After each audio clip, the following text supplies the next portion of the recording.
The Court of Appeal sitting in Owerri, the Imo State capital, had in May 2020 dismissed a suit filed by the former Bayelsa governorship aspirant of the People's Democratic Party, Mr. Timi Alaibe, against the state governor, Senator Duye Diri. Mr. Alaibe is challenging the emergence of Senator Diri as the legitimate winner of the PDP primaries held on September 3, 2019, which also produced him as the governor of the state.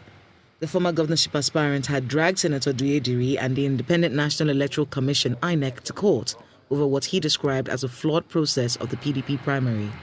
Dissatisfied with the decision of the appeal court, Mr. Alaibe approached the Apex Court. But the matter was stalled as the court asked the lawyer to regularize his processes, having withdrawn 2 applications which were not opposed by the lawyer to the defendant. The appellant has filed a motion asking the Honorable Supreme Court to abridge the time within which the parties will file their briefs of argument. This is a pre-election case that Timi Alaibe started. He lost at the Federal High Court. He went to the Court of Appeal. He also lost.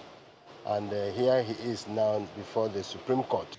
In a similar suit, the Apex Court adjourned hearing in the suit filed by Mr. Abubakar Ibrahim challenging the candidacy of Mr. Musa Wada as the governorship candidate of the People's Democratic Party in Kogi State.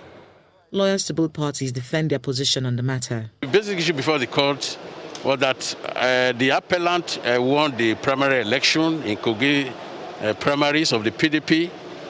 We appealed to the Court of Appeal. The trial court said we didn't prove our case. The Court of Appeal, as far as we are concerned, is correct.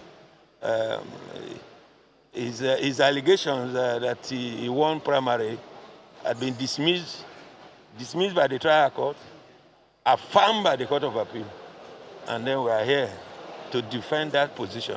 The appeal court had in separate judgments dismissed the appeals filed by Mr. Timi Alaibe and Abubakar Ibrahim, both of the People's Democratic Party, challenging the election of Governor Duye Diri of Bayelsa State and the candidacy of Mr. Musa Wada as a candidate of the party in Kogi State. The court notes that the PDP followed all the constitutional requirements to conduct the primary and subsequent emergence of their candidates in Bayelsa and Kogi states.